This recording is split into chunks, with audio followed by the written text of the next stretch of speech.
ಕೊಟ್ಟ ಮಾತನ್ನು ಈಡೇರಿಸಿದ್ದೇವೆ, ನಡೆದಂತೆ ನುಡಿದಂತೆ ನಡೆದಿದ್ದೇವೆ ಎಂದು ಗ್ಯಾರಂಟಿಗಳನ್ನೇ ಜಪಿಸುತ್ತಾ ಸಾಗಿರುವ ಕಾಂಗ್ರೆಸ್ ಸರ್ಕಾರ ಈಗ ತಾನು ಕೊಟ್ಟ ಕೆಲ ಮಾತುಗಳನ್ನು ಬಹಳ ನಯವಾಗಿ ಮರೆತು ಹೋಗ್ತಾ ಇರೋಂಗೆ ಕಾಣುತ್ತೆ.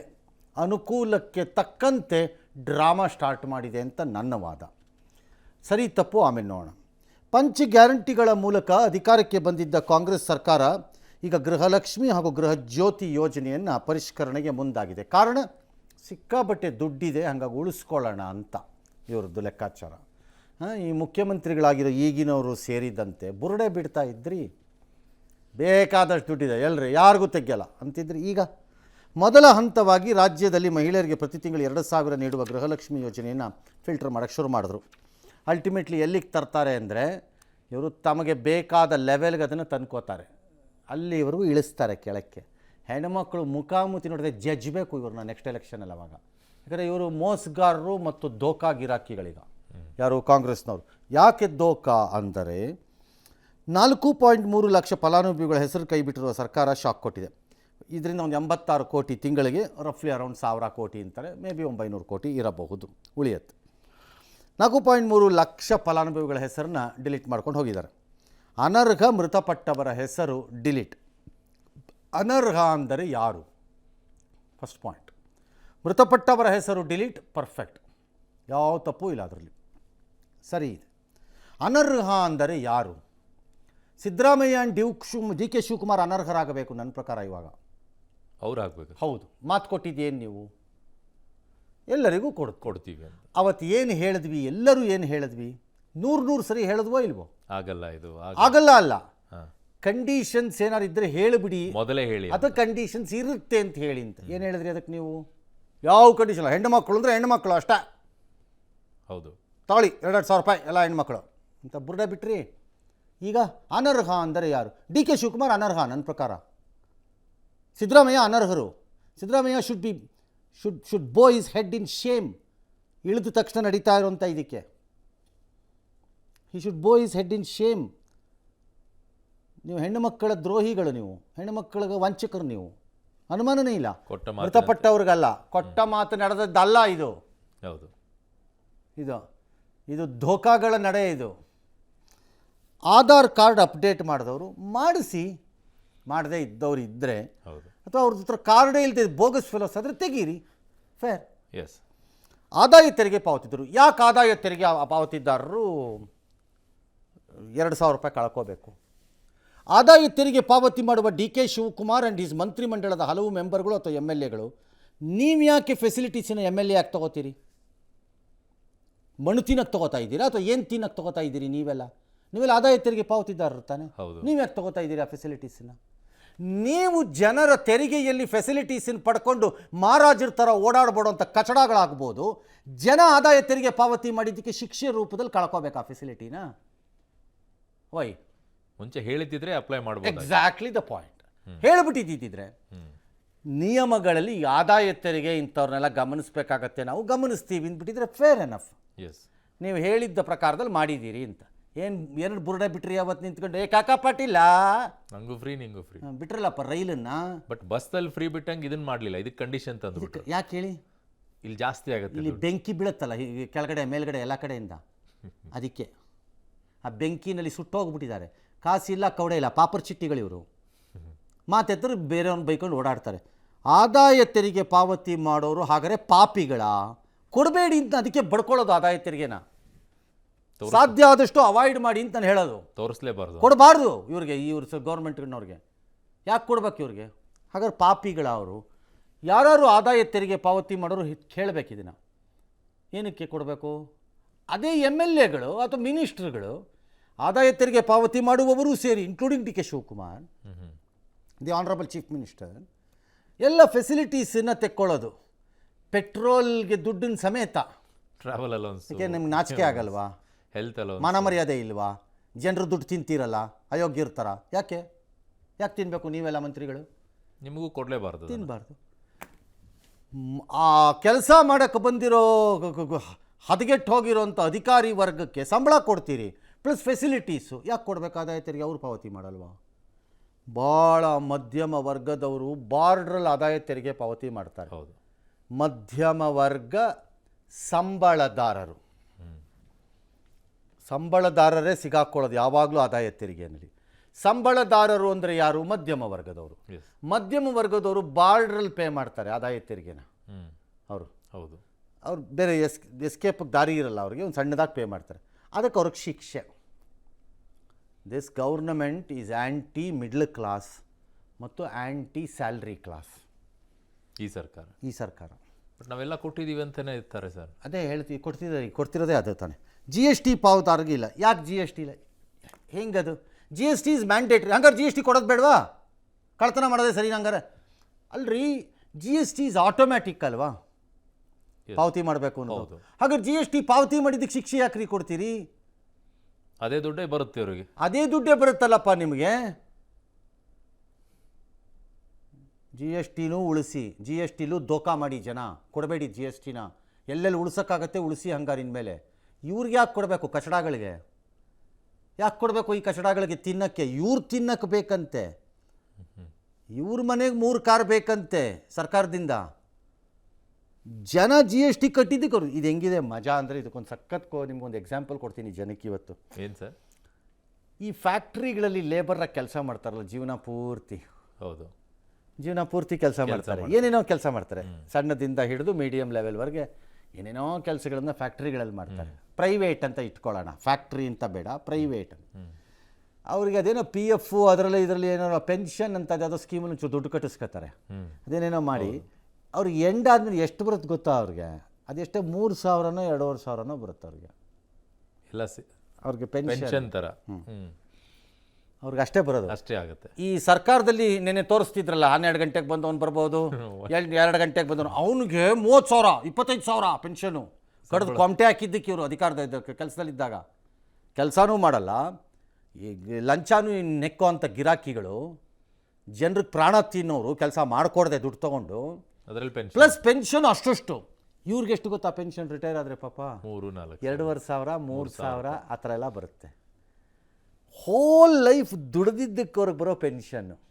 ಏನೂ ಮಾಡದೆ ಮನೇಲಿ ಕೂತಿದ್ರೆ ಕಳ್ಳಾಟ ಆಡ್ಕೊಂಡು ತೆರಿಗೆನೂ ಕಟ್ಟದೆ ಜಿ ಎಸ್ ಟಿನೂ ಮಾಡಿದೆ 2,000 ರೂಪಾಯಿ ಬರ್ತದೆ. ಇದು ಗೃಹಲಕ್ಷ್ಮಿ. ಇದು ಭಾರತವೆಂಬ ದೇಶ. ಹೇಗಿದೆ ಸ್ಕೀಮು? ಏನೂ ಮಾಡಬೇಡಿ, ತೆರಿಗೆ ಕಟ್ಟದೆ ಜಿ ಎಸ್ ಟಿ ಕಟ್ಟದೆ ಸುಮ್ಮನೆ ಇದ್ದರೆ 2,000 ಬರುತ್ತೆ. ಜೀವನ ಪೂರ್ತಿ ದುಡ್ದು ಉಳಿಸಿ ಪಳಿಸಿ ಎಲ್ಲ ಮಾಡ್ತೀವಿ ಅಂತಂದರೆ 3,000 ಕೊಡ್ತಾರೆ ಪೆನ್ಷನ್. ಬಟ್ ನಾಟ್ ಫೇರ್ ಅಲ್ವಾ ಸರ್? ಅದನ್ನೇ ಹೇಳ್ತಿರೋದು. ಕಾಪಾಡೋಕೆ ಹೊಡಿಬೇಕು ಇಂಥ ಸ್ಕೀಮ್ಗಳನ್ನು ತರೋರಿಗೆ, ಮತ್ತು ಅದನ್ನು ಈ ರೀತಿ ಕೂತ್ಕೊಂಡು ಬಾಯಿಗೆ ಬಂದಂಗೆ ಆಲ್ಟ್ರ್ ಮಾಡೋರುಗಳಿಗೆ ಮೂಳೆ ಮುರಿಬೇಕು. ಅವ್ರುಗಳಿಗೆಲ್ಲ ಹೇಳ್ತೀನಿ ನಾನು ಎಲ್ಲರಿಗೂ, ಯಾಕೆ ಮಾಡ್ತೀರಿ? ಮಾಡೋವಾಗ ಬಡ್ಕೊಂಡ್ವಿ, ಬೇಡ ಬೇಡ, ಕಂಡೀಷನ್ಸ್ ಹಾಕ್ಕೊಳ್ಳಿ. ಬಟ್ ಇದ್ರ ಬೇಸ್ ಏನು ಅಂದರೆ BPL ಅನ್ನೇ ಫಸ್ಟ್ ಇವರು ತರಬೇಕಾಗಿರೋದು. ಯಾವುದಾದ್ರು ತರಲಿ, ಅಂದರೆ ಫಿಲ್ಟರ್ ಆಗಬೇಕಾಗಿರೋದು. ಒಂದು ಇದಿಲ್ಲ.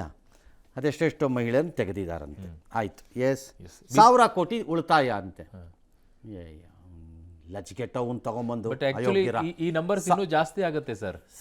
ಅದು ಜಾಸ್ತಿ ಆಗುತ್ತೆ. ಯಾಕೆ ಅಂದರೆ ಕಳೆದ ಸಿದ್ದರಾಮಯ್ಯ ಇದ್ದಂಥ ಟೈಮಲ್ಲೇನೆ ಸರ್ 4,90,000 BPL ಕಾರ್ಡ್ಗಳನ್ನು ರದ್ದು ಮಾಡಿದ್ದಾರೆ. ಸರಿಯಪ್ಪ, ಅಕ್ರಮವಾಗಿರೋರು ಸತ್ತೋಗಿರೋರ ಹೆಸರೆಲ್ಲ ಇದ್ದಿದ್ದನ್ನು ತೆಗಿಲೇಬೇಕ್ರಪ್ಪ. ಇಟ್ಕೊಳಕ್ಕೆ ಬರಲ್ಲ, ತೆಗೀರಿ. ಓಕೆ, ನಂದು ಅಬ್ಜೆಕ್ಷನ್ ಇಲ್ಲ ಅದಕ್ಕೆ. ಡಬಲ್ ಎಂಟ್ರಿ ಮಾಡಿಸಿರೋರು, ಮೋಸ ಮಾಡಿರೋರು ತೆಗೀರಿ. ನನ್ನ ಪ್ರಶ್ನೆ, ಅನರ್ಹರು ಅಂದರೆ ಯಾರು? ಕಂಡೀಷನ್ಸ್ ಕೊಡಿ. ನಂಬರ್ 1. ನಂಬರ್ 2, ಆದಾಯ ತೆರಿಗೆ ಪಾವತಿ ಮತ್ತು ಜಿ ಎಸ್ ಟಿ ಪಾವತಿದಾರರು ಯಾರದು? ಅವ್ರದ್ದು ಆರ್ಥಿಕ ಸಾಮರ್ಥ್ಯ ಏನು? ಯಾರದು? ಯಾಕೆ ಅವ್ರನ್ನ ಯಾಕೆ ತೆಗಿಬೇಕು ನೀವು? ಯಾಕಂದರೆ ಅವ್ರೇನು ಮಾಡ್ಕೊಳಕ್ಕಾಗಲ್ವಲ್ಲ ಇವರಿಗೆ. ಬಟ್ ಸತ್ತಿರೋರ ವಿಚಾರದಲ್ಲೂ ಇವ್ರು ತೆಗಿಯೋಕ್ಕಾಗಲ್ವಲ್ಲ ಸರ್? ಆ ಮನೆಯಲ್ಲಿರುವಂಥ ಹಿರಿಯರಿಗೆ ಕೊಡಲೇಬೇಕಲ್ಲ ಸರ್, ಗೃಹಿಣಿಗೆ. ಇಲ್ಲ, ಯಾರಿಗೋ ಕೊಡ್ತಿರ್ತಾರಲ್ಲ, ಒಬ್ರಿಗೆ, ಆ ಮನೆಯಲ್ಲಿರೋರು ಒಬ್ರಿಗೆ ಕೊಡಲೇಬೇಕು. ಒಂದು BPL ಕಾರ್ಡಲ್ಲಿ ಹಿರಿಯರಿಗೆ ಬರುತ್ತೆ. ಆ ಹಿರಿಯರು ಸತ್ತೋಗಿದ್ರೆ ಸೊಸೆಗಾದ್ರೂ ಬಂದೇ ಬರುತ್ತೆ. ಅಲ್ಲಿ ಡಿಲೀಟ್ ಮಾಡೋಕ್ಕಾಗಲ್ವಲ್ಲ ಸರ್? ಅಲ್ಲ, ಆಕೆ ಹೆಸರು ಹಾಕಬೇಕು. ಆಕೆ ಹೆಸರು ಸಪ್ರೇಟಾಗಿ ಹಾಕಿಸ್ಬೇಕು ನೀವು. ಸತ್ತೋಗಿರೋರ ಹೆಸರಲ್ಲೇ ಹಿರಿಯರು ತಗೊಳಕ್ಕೆ ಬರಲ್ಲ ಯಾರು. ಹೌದು, ಹಂಗೆ ಮಾಡೋಕ್ಕೆ ಬರಲ್ಲ. ಹಾಗಾಗಿ ಅದು ಆಕೆ ಹೆಸರಿಗೆ ಹೋಗ್ಬೇಕು. ಈಗ ಹಸ್ಬೆಂಡ್ ಹೋದರೆ ಯಾವುದೋ ಸರ್ಕಾರದ ಸ್ಕೀಮ್ಗಳಲ್ಲಿ 50% ಹೆಂಡತಿಗೆ ನಾವು ಪೆನ್ಷನ್ ಕೊಡ್ತಾರೆ. ಹೆಂಡತಿ ಹೆಸರು ಬಂದು ಲಾಗ್ ಆಗಬೇಕು ಅದು. ಹೌದು, ಎಸ್, ಅಕೌಂಟಿಗೆ. ಗಂಡನ ಹೆಸರಲ್ಲೇ ಹೆಂಡತಿ ತಗೊಳಕ್ಕಾಗಲ್ಲ, ತಗೊಳಕ್ಕೆ ಬರಲ್ಲ. ಎಸ್. ಇನ್ನು ಪಶ್ಚಿಮ ಬಂಗಾಳ ಚುನಾವಣೆ ಬಳಿಕ ಒಟ್ಟಲ್ಲಿ ಚೀಟರ್ಸು, ಚೀಟರ್ಸ್ ಸರ್. ವಂಚನೆಕೋರರು, ಚೀಟರ್ಸ್, ಅಂದ್ರೆ ಈಗ ಸರ್ಕಾರ ಬದಲಾವಣೆ ಮಾಡಬಾರ್ದು, ಧೋಕಾಗಳು ಅಲ್ಲ ಫಿಲ್ಟ್ರೇ ಮಾಡಬಾರ್ದು ಸರ್. ಆಗಿದ್ದಾಗ ಸರ್ಕಾರ ಮಾಡಬೇಕು. ಹಾ. ಇದು ಅದಕ್ಕೆ ಕೇರ್ಫುಲ್ ಆಗಿರಬೇಕು. ಸ್ಕೀಮ್ಸ್ ಮೊದಲು ಅನೌನ್ಸ್ ಮಾಡಬೇಕಾದ್ರೇನೆ ಬಡ್ಕೊಳ್ಳೋದು ಇದು. ಈಗ 1000 ಕೋಟಿಲಿ ಉಳಿಸ್ತೀವಿ ಅಂತಾರೆ ಇವರು. ಎಲ್ಲೋಯ್ತಾ 1000 ಕೋಟಿ? ಹೋಗಾಯ್ತಲ್ಲ ಆಗಲೇ, ಪಾಸ್ ಅನೌನ್ಸ್ ಮಾಡಿದ್ರಲ್ಲ, ಹೊರಟೋಯ್ತದಾಗಲೇ. ಈಗ ಇದರಲ್ಲಿ ಅನರ್ಹರಾಗಿ ತಗೊಂಡಿರೋರೆಲ್ಲ ಹಂಗಿದಾಗ ಯಾರು ಧೋಕಾಗಳು ಅನ್ನೋದಾದ್ರೆ ಅವ್ರ ಮೇಲೆ ಶಿಕ್ಷೆ ಇಲ್ಲ ಸರ್. ಮಾಡ್ಕೊಂಡು ಕೂತ್ರೆ ಆರೋಗ್ಯನೇ ಕೆಡಿಸ್ಕೊಳ್ದೆ ಬಿಲ್ ಮಾಡ್ಕೊಂಡು ತಿಂದಿರೋ MLA ಕಚಡಾಗಿ ಅವ್ನಿಗೆ ಏನ್ರಿ ಮಾಡ್ತೀರಿ? ದೊಡ್ಡ ಲಿಸ್ಟ್ ಅದೇನ್ರಿ ಲಿಸ್ಟ್ ಬೇಕೇನ್ರಿ? ಅದು ಕೊಡೋಣ ಇದೆ, ಕೊಡೋಣ ಅದನ್ನ ನಾವೇ ಎಕ್ಸ್ಕ್ಲೂಸಿವ್ ಮತ್ತೆ ಅದನ್ನೇನು ಮಾಡ್ತೀರಿ? ಹೇಸಿಗೆನೂ ತಿಂದು ಅದ್ರ ಜೊತೆಗೆ ಬಿಡಿ. Okay. Imagine, innovate, integrate. GSSS Institute of Engineering and Technology for Women, Mysuru. Serving the nation with empowered women.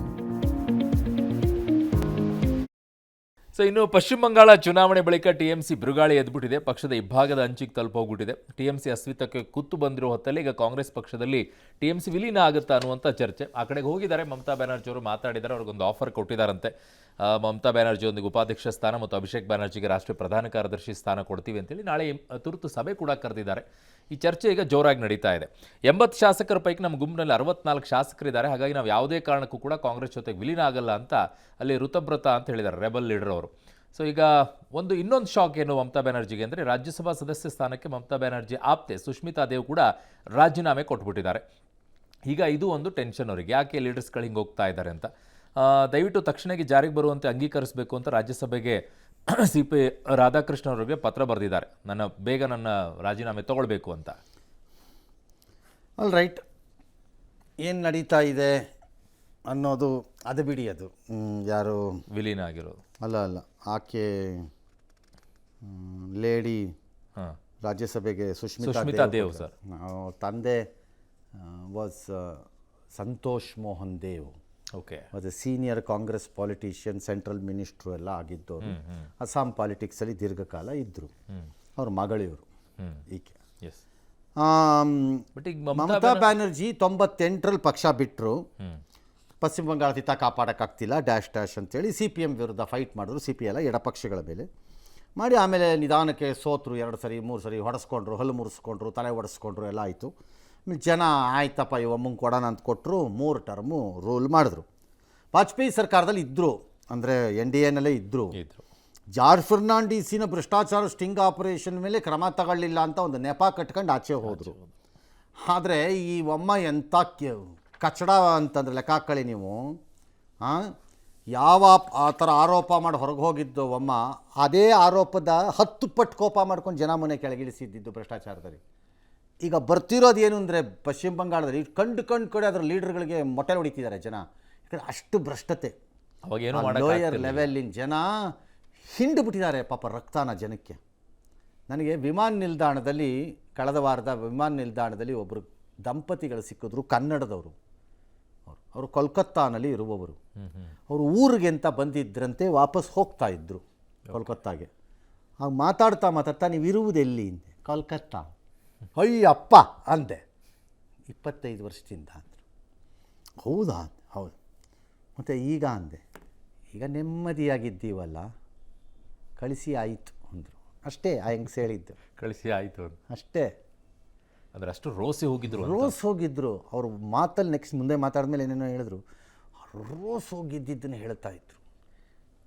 ಇನ್ನೇನು ಮನೆಗಳನ್ನು ವ್ಯಾಪಾರಕ್ಕೆ ಇಟ್ಟಿದ್ರಂತೆ ಜನಗಳೇ, ಎಲ್ಲ ವಿಡ್ರಾ ಮಾಡ್ಕೊಂಬಿಟ್ಟಿದ್ದಾರಂತೆ. ಈಗ ಒಬ್ಬರು ಮಾರುತ್ತಿಲ್ಲ ಮನೆಗಳನ್ನು ಅಂತಂದು. ಮನೆ ಮಾರಕ್ಕೆ ಇಟ್ಬಿಟ್ಟಿದ್ರಂತೆ ಜನ ಎಲ್ಲ. ಸಾಕಾಯ್ತಿದ್ದು, ಆಗಲ್ಲ, ಬಿಟ್ಟು ಬಂದುಬಿಡೋದು ಅಂತ. ಇಂಥ ಒಮ್ಮ ಈಗೇನಂತೆ ಕಾಂಗ್ರೆಸ್ ಪಕ್ಷಕ್ಕೆ ಹೋಗುವಂತ ವಿಲೀನ ಮಾಡಿ ಹೋಗಿ ಸೇರಿ ಹಾಳಾಗಿ ಹೋಗಲಿ. ನನ್ನ ಪ್ರಕಾರದಲ್ಲಿ ಸೇರಿ ಹಾಳಾಗಿ ಹೋಗಬೇಕು. ಮಮತಾ ಬ್ಯಾನರ್ಜಿಗೆ ಕಾಂಗ್ರೆಸ್ಸಿನ ಅವಶ್ಯಕತೆ ಇಲ್ಲ. ಕಾಂಗ್ರೆಸ್ಸು ದುರ್ಬಳಕೆ ಮಾಡ್ಕೋತಾ ಇದೆ ಈ ಮೇಡಮ್ಮಿನ ಅನಿವಾರ್ಯ ಮತ್ತು ಅಸಹಾಯಕ ಪರಿಸ್ಥಿತಿಯನ್ನು. ಕಾಂಗ್ರೆಸ್ ಬಳಕೆ ಮಾಡ್ಕೊಳ್ಳೋದು. ಹೌದು, ಅನುಮಾನನೇ ಇಲ್ಲ. ಯಾಕಂದರೆ ಕಾಂಗ್ರೆಸ್ಸು ನೆಗೆದು ಬಿದ್ದೋಗಿದೆ ಪಶ್ಚಿಮ ಬಂಗಾಳದಲ್ಲಿ. ಮಮತಾ ಬ್ಯಾನರ್ಜಿ ಎಂಬಂತಹ ಬ್ಯಾಕ್ ಹತ್ಕೊಂಬಿಟ್ಟು ಕೂಸುಮರಿ ಮಾಡೋಕ್ಕೆ ಟ್ರೈ ಮಾಡ್ತಾ ಇದೆ. ಇಡೀ ದೇಶದಲ್ಲಿ ಕಾಂಗ್ರೆಸ್ ಪಕ್ಷ ಈಗ ಕೂಸುಮರಿ ಪಕ್ಷ. ಇನ್ನೊಬ್ಬರ ಹೆಗಲ ಮೇಲೆ ಹತ್ಕೊಂಡು ವಿಕ್ರಮ್ ಅವ್ರ ಬೇತಾಳ್ ಟೈಪ್ ಹೋಗತ್ತಿದು. ಎಲ್ಲ ಕಡೆನೂ ಹಾಗೆ. ವಿಕ್ರಮ್ ಅವ್ರ ಬೇತಾಳೆ ಎಲ್ಲೆಲ್ಲಿ ಹೋಗುತ್ತೋ ಅಲ್ಲೆಲ್ಲ ಡಮಾರೆ. ಕಾಂಗ್ರೆಸ್ ಯಾಕೆ ಕಟ್ಟಕ್ಕಾಗಲಿಲ್ವಂತೆ 15ರಿಂದ 25 ವರ್ಷ? ಅದು ಅವ್ರದ್ದೊಂದು 25, ಇವಳದೊಂದು ಈ ಮೇಡಮ್ದೊಂದು 15, 40 ವರ್ಷದಲ್ಲಿ ಯಾಕೆ ಕಟ್ಟಕ್ಕಾಗಿಲ್ವಂತೆ ಬಂಗಾಳದಲ್ಲಿ ಪಾರ್ಟಿನ? ಯಾಕಂತೆ ಈಗ ಆಕೆ ಬರಬೇಕಂತ ಆಫರ್ ಅಂತೆ, ಇವ್ರ ತಲೆ ಆಫರು. ರಾಷ್ಟ್ರೀಯ ಉಪಾಧ್ಯಕ್ಷೆ ಯಾರು ಅಭಿಷೇಕ್ ಬ್ಯಾನರ್ಜಿಗೆ ಪ್ರಧಾನ ಕಾರ್ಯದರ್ಶಿ ಉಪ್ಪಿಂಗ್ ಹಾಕೊಂಡು ನೆಕ್ಕಳ ಕೇಳಿ ಮೇಡಮ್ನ, ಈ ಪಕ್ಷನ 15 ವರ್ಷ ಆದಮೇಲೆ ಉಳಿಸ್ಕೊಳಕ್ಕಾಗಲ್ಲ ಅಂದರೆ ಎಂತ ಜನ ನಿಜವಾಗ್ಲೂ ನಿಮ್ಮ ಜೊತೆ ಇದ್ದರೆ ಲೀಡರ್ಗಳು ಹೋಗಲಿ, ಪಕ್ಷ ಇರುತ್ತೆ, ಪಕ್ಷ ಕಟ್ಟಬೇಕು. ಆ ಪರಿಸ್ಥಿತಿಲೇ ತಾನೇ ಕಮ್ಯುನಿಸ್ಟ್ರನ್ನ ಎದುರಿಸಿದ್ದು. ಹೌದು, ಅದೇ ಥರ ಎದುರಿಸ್ಬೇಕಪ್ಪ. ಅದು ಬಿಟ್ಬಿಟ್ಟು ಏನು ಲಾಭ? ಅಸಹಾಯಕತೆ. ಇನ್ನು ಬಿ ಜೆ ಪಿನವ್ರು ಇನ್ನೇನು ಮಾಡ್ತಾರಂತ. ಅಧಿಕಾರ ಇಲ್ಲ ಅಂದರೆ ನಿಲ್ಲಕ್ಕೂ ಎರಡನೇದು, ಏನಕ್ಕೆ ಈ ಪರಿಸ್ಥಿತಿ ಬಂತು? ಮಮತಾ ಬ್ಯಾನರ್ಜಿ ಹಿಂಗೆ ಓಡಾಡ್ತಿದ್ರು ಮೇಡಮು, ಬುಡ್ಬುಡ್ಬುಡು ಅಂತ ಹಿಂಗೆ ಹೋಗೋದು, ಬುಡ್ಬುಡ್ಬುಡು ಅಂತ ಹಿಂಗೆ ಬರೋದು, ಹಿಂಗೆ ಮೈ ಕಿತ್ಕೊಳ್ಳೋದು, ಒಳ್ಳೆ ಹುಳ ಬಿಟ್ಕೊಂಡಂಗೆ ಆಡ್ತಾಯಿದ್ರು. ಆಮೇಲೆ ಬಾಯಿಗೆ ಬಂದಂಗೆ ಮಾತಾಡೋದು, ಆಮೇಲೆ ಬಾಯಿಗೆ ಬಂದಂಗೆ ಇದು ಮೈನಾರಿಟಿ ಅಪೀಸ್ಮೆಂಟು, ಬಾಯಿಗೆ ಬಂದಂಗೆ ಕಲಿಸಿದ್ರು ಪಾಠನ ಸರಿಯಾಗಿ. ಅದು ಹಾಳಾಗೋಗ್ಲಿಪ್ಪ, ಜನದ ಬಿಟ್ಬಿಡೋಣಪ್ಪ. ಅಮ್ಮ ತಾಯಿ ಅವತ್ತು ಕತೆ ಹೇಳಿದ್ದು ಅದನ್ನೇ ನಾನು, ಪಾಪದಲ್ಲಿ ಪಾಲು ತಗೋತೀರಂದ್ರೆ ಯಾರೂ ರೆಡಿ ಇರಲ್ಲ ಅನ್ನೋಕ್ಕೆ. 15 ವರ್ಷ ನಿಮ್ಮ ಜೊತೆ ಕೂತ್ಕೊಂಡು ನಾಯಕರಾಗಿ ಕಂಗೊಳಿಸಿದ್ರಲ್ಲ ಜನ, ಎಲ್ಲ ಹೋಲ್ಸೇಲ್ ಯಾಕೆ ಬಿಡ್ತಿದ್ದಾರೆ? ಅಂಥದ್ದು ಏನಮ್ಮ ಮಾಡಿದೆ ನೀನು? ಏನಕ್ಕೆ ಅಂದರೆ ಅಧಿಕಾರ 4 ಜನ ಬಿಡೋದು ಸರಿ, 6 ಜನ ಬಿಡೋದು ಸರಿ, 3 ಜನ ಬಿಡೋದು ಸರಿ, 60 MLA 20 MP ಏನಕ್ಕೆ? ಅದು ಹೋಗ್ಲಪ್ಪ, ಎಲ್ಲ ಅಧಿಕಾರದ ದಾಹಿಗಳು, ಸ್ವಾರ್ಥಿಗಳು ಅಂತ ಬೈದು ಬಿಡೋಣ ಬೇಕಾದ್ರೆ. ಓಕೆ, ಅದರಲ್ಲಿ ಯೂಸುಫ್ ಪಠಾಣ್ ಸಾಧ್ಯನೇ ಇಲ್ಲ, ಸಯೋಲಿ ಘೋಷ್ ಇಮ್ಯಾಜಿನ್ ಮಾಡ್ಕೊಳಕ್ಕಾಗ್ತಾ ಇಲ್ಲ. ಕಟ್ಟ TMC ಕಟ್ಟ ಮ್ಯಾಡಮ್ ಪಿಕ್ಡ್ ಹ್ಯಾಂಡ್ ಎಲ್ಲಿ ಕತೆ? ಯಾಕೆ ಅಂದರೆ ಎಷ್ಟು ಜನ ಹಾಳಾಗೋಗ್ಲಿ, ನಿನ್ನ ಲೀಡರ್ಗಳೇನಾಗಿತ್ತು ನೋಡ್ಕೊಳ್ಳಮ್ಮ. ಕಾಲು ಬುಡದಲ್ಲಿ ಎಷ್ಟು ರೋಸ್ ಹೋಗಿದ್ರು ಅವರು. ಅಂದರೆ ಅನಿವಾರ್ಯವಾಗಿ ಮೇಡಮ್ ಜೊತೆಗೆ ಅಲ್ಲಿಗೆ ಅನಿವಾರ್ಯವಾಗಿ ಇದ್ದಿದ್ದು ಇವ್ರ ಜೊತೆಗೆ. ಯಾವಾಗಲೂ ಅಷ್ಟೇ, ಏಕಮೇವ ದ್ವಿತೀಯವಾಗಿ ಪಕ್ಷಗಳು ನಡೆಯೋಕ್ಕೆ ಸ್ಟಾರ್ಟ್ ಆದಾಗ ಆ ನಾಯಕನಿಗೆ ಅಹಂಕಾರ, ದಿಮಾಕು, ಕೊಬ್ಬು, ತಲೆ ನಿಲ್ಲದೆ ಇರೋ ಪರಿಸ್ಥಿತಿ ಎಲ್ಲ ನಾನೇ ಎಂಬ ಅಹಂ ಬಂದು ಮೆರಿತಾ ಇರ್ತಾನೆ. ಒಮ್ಮೆ ಹಾಲೋನ ತೆಗೆದ ತಕ್ಷಣ ಹಿಂಭಾಗದಲ್ಲಿರುವಂಥ ಇದನ್ನು ಕಿತ್ತಾಕಿದ ತಕ್ಷಣ ಕಿರೀಟನ ಅವನನ್ನು ಜನ ನಾಯಿ ನರಿಗೆ ನಿಲ್ಲಿಸ್ಕೊಂಡಂಗೆ ಹೊಡಿತಾರೆ ಹಿಡ್ಕೊಂಡು. ಈ ಬುದ್ಧಿ ಯಾವ ಲೀಡ್ರಿಗೆ ತಲೆಯಲ್ಲಿರುತ್ತೆ ಅವನು ತಗ್ಗಿ ಬಗ್ಗಿ ನಡೀತಾನೆ, ಯಾವನಿಗಿರಲ್ಲ ಅವನು ಅನುಭವಿಸ್ತಾನೆ. ಯಾವಾಗಲೂ ಅಷ್ಟೇ ಕೇರ್ಫುಲ್ ಆಗಿರಬೇಕು. ಎಸ್. ಇನ್ನು ಬೆಂಗಳೂರಿನ ಕಸದ ಟೆಂಡರ್ನಲ್ಲಿ ಭಾರಿ ಹಗರಣ ನಡೆದಿದೆ ಅನ್ನೋ ಅತಿ ದೊಡ್ಡ ಆರೋಪವನ್ನು ಇವತ್ತು BJP ಮಾಡಿದೆ. ಇವತ್ತು ಅಶೋಕ್ ಅವರು ಸುದ್ದಿಗೋಷ್ಠಿ ಮಾಡಿದರು, ಒಂದು ದಾಖಲೆಗಳನ್ನೆಲ್ಲ ಬಿಡುಗಡೆ ಮಾಡಿದರು. ಬ್ಲ್ಯಾಕ್ ಲಿಸ್ಟ್ನಲ್ಲಿ ಇದ್ದಿದ್ದೆಲ್ಲ ರಾಮ್ಕೆ ಹೆಸರಿನ ಕಂಪ್ನಿಗೆ ಬೆಂಗಳೂರು ಉತ್ತರ ಮತ್ತು ಬೆಂಗಳೂರು ದಕ್ಷಿಣ ಭಾಗದ ಕಸದ ಸಂಸ್ಕರಣೆ ಮತ್ತು ಸಾಗಣೆಗೆ 2 ಪ್ಯಾಕೇಜನ್ನು ಕೊಟ್ಬಿಟ್ಟಿದ್ದಾರೆ 36,000 ಕೋಟಿಗೆ 30 ವರ್ಷಕ್ಕೆ ಅಂತ ಹೇಳಿ ಒಂದು ಆರೋಪ ಮಾಡಿದರು. ಅದರ ಜೊತೆಗೆ ಎಕ್ಸ್ಟೆಂಡ್ ಕೂಡ ಮಾಡ್ಬೋದಂತೆ 35 ವರ್ಷಕ್ಕೆ. ಸೊ ಹಾಗಾಗಿ ಈಗ ಕಾಂಗ್ರೆಸ್ ಹೈಕಮಾಂಡ್ ಹಳೆಯ ಹಾಗೂ ಹೊಸ CM ಇಬ್ಬರೂ ಕೂಡ ಇದರಲ್ಲಿ ಭಾಗಿಯಾಗಿದ್ದಾರೆ ಅನ್ನೋದು BJP ಆರೋಪ. ತಮ್ಮ ಕೊನೆಯ ಸಂಪುಟದಲ್ಲಿ CM ಸಿದ್ದರಾಮಯ್ಯನವರು ಸಹಿ ಹಾಕಿಳಿಸ್ಬಿಟ್ಟಿದ್ದಾರೆ ಅಂತ ಅನುಮೋದನೆ ಕೊಟ್ಟಿದ್ದಾರೆ ಅನ್ನೋ ಆರೋಪ. ಈಗ DK ಶಿವಕುಮಾರ್ ಅದನ್ನು ರದ್ದು ಮಾಡಿ ಒಂದು ಸಮಿತಿ ರಚನೆ ಮಾಡಿಬಿಟ್ಟಿದ್ದಾರೆ, ಅವ್ರಿಗೆ ಬೇಕಾಗಿರೋ ರೀತಿಯಲ್ಲಿ ವರದಿ ಪಡೆಯೋಕೆ ಅಂತ ಇವರ ಆರೋಪ. ಈ ಕಡೆಗೆ ರಾಜ್ಯಪಾಲರು ಮತ್ತು ಲೋಕಾಯುಕ್ತಕ್ಕೂ ಕೂಡ ದೂರನ್ನು ಕೊಟ್ಟಿದ್ದಾರೆ. ಆರ್ಥಿಕ ಇಲಾಖೆ ಆಕ್ಷೇಪ ವ್ಯಕ್ತಪಡಿಸಿತ್ತಂತೆ, ಯಾಕೆ ನೋಡೋಣ. 2 ಪ್ಯಾಕೇಜ್ನ ಒಂದು ಕಂಪನಿ ಕೊಟ್ಟಿರೋದಕ್ಕೆ ಆಕ್ಷೇಪ ಇದೆ, which is absolutely correct, because ಮನಾಪಲಿಗೆ ಜಾಗ ಕೊಡ್ತಾ ಇದ್ದೀರಿ. ನಂಬರ್ 2, ಸಂಸ್ಕರಣಾ ಶುಲ್ಕದಲ್ಲಿ 5% ಹೆಚ್ಚಳಕ್ಕೆ ಆಕ್ಷೇಪ ಮಾಡಿದ್ದಾರೆ. 2.5 ಇಳಿಸ್ಬೇಕಾಗಿತ್ತು ಇದನ್ನು ಅಂತ, ಅದು ಬೇರೆ ವಿಚಾರ. 30 ವರ್ಷ ಯಾಕೆ ಟೆಂಡರ್ ಕೊಟ್ರಿ ಅಂತ ನನಗೆ ಅರಿವಾಗ್ತಾ ಇಲ್ಲ, ವೆರಿ ಸರ್ಪ್ರೈಸ್, ನನಗೆ ಅರ್ಥ ಆಗ್ತಿಲ್ಲ. ಇದು ನೈಸ್ ಪ್ರಾಜೆಕ್ಟ್ ಥರ ಅವತ್ತು ಏನೇನೋ ಬರ್ಕೊಟ್ಬಿಟ್ರು, ಅವ್ರು ಬರೆಸ್ಕೊಂಡ್ರು ಅಷ್ಟೇ, ಅಥವಾ ಅವ್ರು ಕೇಳಿದ್ರು ಇವ್ರು ಕೊಟ್ಟರು. ಹಂಗೆ ಆದಂಗಿದೆ, ಇದು ಸೇಮ್ ಆದಂಗಿದೆ ನೋಡಿದ್ರೆ ಮೇಲ್ನೋಟಕ್ಕೆ. ಇನ್ನು 30 ವರ್ಷದ ಟೆಂಡರ್ನ 5 ನನ್ನ ಲೆಕ್ಕಾಚಾರದಲ್ಲಿ 5 ವರ್ಷದ ಮೇಲೆ ಕೊಡಬಾರ್ದಾಗಿತ್ತು, ಅದನ್ನು 5, 10 ಮ್ಯಾಕ್ಸಿಮಮ್ ಅಂದರೆ ಅದರ ಮೇಲೆ ಇರಬಾರ್ದಾಗಿತ್ತದು. 30 ವರ್ಷ ಟೆಂಡರ್ ಕೊಡೋದು ಎಲ್ಲಾದರೂ ಕೇಳಿದ್ದೀರಾ? ಏನಕ್ಕೆ ಕೊಡ್ತಾರೆ 30 ವರ್ಷ ಪ್ಲಸ್ 35 ವರ್ಷ ಎಕ್ಸ್ಟೆಂಡ್ ಮಾಡೋಕ್ಕೆ? ಅವಕಾಶ ಬೇರೆ ಇಟ್ಟಿದೆ. ಸರ್ಕಾರದ ದುಡ್ಡನ್ನು ಕೊಟ್ಟು ಟ್ಯಾಕ್ಸ್ ಪೇಯರ್ಸ್ ಮನಿನ 65 ವರ್ಷದ ಇದನ್ನು ಕೊಡಕ್ಕೆ ಹೋಗ್ತೀರಲ್ಲ ನೀವು. ಹಾಂ, ಅರೇ ನನ್ನ ಕಾಸು ಕೊಟ್ಟು KIDBಯಿಂದ ಲ್ಯಾಂಡ್ ತೊಗೋತೀನಿ ಅಂದರೆ ನನಗೆ ಲ್ಯಾಂಡ್ ಓನರ್ಶಿಪ್ ಕೊಡಲ್ಲ. ಅರೇ ಸರ್ಕಾರದ ಬಿಲ್ಡಿಂಗಲ್ಲಿ ಬಾಡಿಗೆಗೆ ಬರ್ತೀನಿ ಅಂತಂದರೆ ನೀವು ಕೊಡಲ್ಲ, ಬಾಡಿಗೆಗೆ ಗುತ್ತಿಗೆನ ಆ ಥರ ಇಷ್ಟು ವರ್ಷಗಳವರೆಗೂ. ನಮ್ಮ ದುಡ್ಡು ನಿಮಗೆ ಕೊಟ್ಟು ಇಲ್ಲಿ ಸರ್ಕಾರನೇ ದುಡ್ಡು ಕೊಟ್ಟು ಸರ್ಕಾರನೇ ಇಲ್ಲಿ ಕಾಸು ಕೊಟ್ಟು 65 ವರ್ಷಕ್ಕೆ ಯಾರ ಅಪ್ಪನ ಮನೆ ಇಂಟ್ರೆಸ್ಟ್ ಇದು ಅನ್ನೋದು ಗೊತ್ತಾಗಬೇಕು ಫಸ್ಟ್. ಇದು ಲೋಕಲ್ ಅಲ್ಲ, ಇದು ಇನ್ಯಾರದ್ದು ಆಸಕ್ತಿ ಇದೆ ಇದರಲ್ಲಿ. ಟೆಂಡರ್ ಸರಿ ತಪ್ಪು ಆಮೇಲೆ ನೋಡೋಣ. ಫಿನಾನ್ಷಿಯಲಿ ಬ್ಲ್ಯಾಕ್ ಲಿಸ್ಟಲ್ಲಿ ಇರೋದಕ್ಕೆ ಹೆಂಗೆ ಕೊಟ್ಟು? ಬ್ಲ್ಯಾಕ್ ಲಿಸ್ಟಲ್ಲಿ ವರ್ಲ್ಡ್ ಬ್ಯಾಂಕ್ ಯೋಜನೆಗಳ ಗುತ್ತಿಗೆಯಿಂದ ಬ್ಲ್ಯಾಕ್ ಲಿಸ್ಟ್ ಮಾಡಿದ್ದು ಈ ಕಂಪನಿ ಯಾರ್ದು ಮಾಲೀಕತ್ವ ಹಾಗಾದ್ರೆ ಈ ಕಂಪನಿ ಇದು? ಯಾಕೆ ಅಷ್ಟೊಂದು ಇಂಟ್ರೆಸ್ಟ್ ಅದ? ಏನಕ್ಕಷ್ಟು ಆಸಕ್ತಿ ಇವ್ರಿಗೆ? ಓಕೆ, L1 ಆಗಿ MSW ಅಂತ ಯಾರೋ ಒಂದು ಬಿಟ್ ಸಲ್ಲಿಸಿದಾರಂತೆ. ಅದರದ್ದು ಮಾತೃ ಸಂಸ್ಥೆನೇ ಈ ರಾಮ್ಕಿ. ಅಂದರೆ ಅಪ್ಪ ಮಗ ಅರ್ಜಿ ಹಾಕೋದು, ಅಪ್ಪಂಗಾರು ಸಿಕ್ಲಿ ಮಗನಿಗಾರು ಸಿಕ್ಲಿ, ಒಟ್ಟಲ್ಲಿ ಅವ್ರಿಗೆ ಇರುತ್ತೆ. ಇದು ಚೀಫ್ ಮಿನಿಸ್ಟ್ರು ಎಂದಿನಂತೆ 10,000 ಮಾಡಲಿ, ತನಿಖೆನಾರು ಮಾಡಲಿ, ಏನಾರು ಮಾಡಲಿ, ನಮಗೂ ಅದಕ್ಕೂ ಸಂಬಂಧ ಇಲ್ಲ ಅಂತ ಏನೋ ಸ್ಟೇಟ್ಮೆಂಟ್ ಕೂಡ ಬಿಟ್ಟು ಹೋಗಿದ್ದಾರೆ. If you are so then ask for an independent enquiry. That is the case. ಏನು ಇಲ್ಲ ಅಂತಂದರೆ ಇಟ್ಸ್ ಓಕೆ. ಬಟ್ 30ರಿಂದ 35 ವರ್ಷ ಈ ಥರ ನಿಮಗೆ ಸಂಬಂಧವಿಲ್ಲದೆ ಇರೋದು, ನೀವು ಬದುಕಿಲ್ಲದ ಕಾಲಕ್ಕೆಲ್ಲ ಕೊಟ್ಬಿಟ್ಟು ಹೋದ್ರೆ ಅರ್ಥ ಏನು? ಯಾರು ಬದುಕಿರ್ತೀರಿ 65 ವರ್ಷ? ಈಗ ನಾನು ಇರಲ್ಲ, ನೀವು ಇರಲ್ಲ, ಕೇಳೋರೇ ಇರಲ್ಲ ಇದಕ್ಕೆ. ಹಾಗಾದ್ರೆ ಮುಂದಿನ ತೀರ್ಮಾನ ಮಾಡೋದನ್ನು ನೀವು ಯಾಕೆ ತಗೋತಾ ಇದ್ದೀರಿ? ಆ ತೀರ್ಮಾನಗಳನ್ನ ಅವ್ರ ಪರವಾಗಿ ನಿಮ್ಮ ಅಧಿಕಾರಾವಧಿಯೊಳಗೆ ಮಾತ್ರ ಕೊಡಬೇಕು. ಯಾತಕ್ಕದು? ಜನ ನಿಮ್ಗೆ ಅಧಿಕಾರ ಕೊಟ್ಟಿರೋದು 5 ವರ್ಷಗಳ ಕಾಲ ಅಧಿಕಾರ ನಡೆಸಪ್ಪ ಮಹಾತ್ಮ ಅಂತ. ಹೌದು. ನೀವು ಯಾಕೆ ಅದನ್ನು ಮಾಡ್ತೀರಿ? ಬೇರೆ ಅಸೆಟ್ ಬಿಲ್ಡಿಂಗ್ ಆದರೆ ಬೇರೆ. ಎಸ್, ಡ್ಯಾಮ್ ಕಟ್ಟೋದಕ್ಕೆ 5 ವರ್ಷದೊಳಗಡೆ ಡ್ಯಾಮ್ ಕಟ್ತೀರಿ, ಕಟ್ಟೋಕ್ಕೆ ಆಗಲ್ಲ ಹೋಗ್ರಿ ಅಂತಂದರೆ ಅಸೆಟ್ ಬಿಲ್ಡಿಂಗಲ್ಲಿ ಬೇರೆ, ಇದು ಬೇರೆ.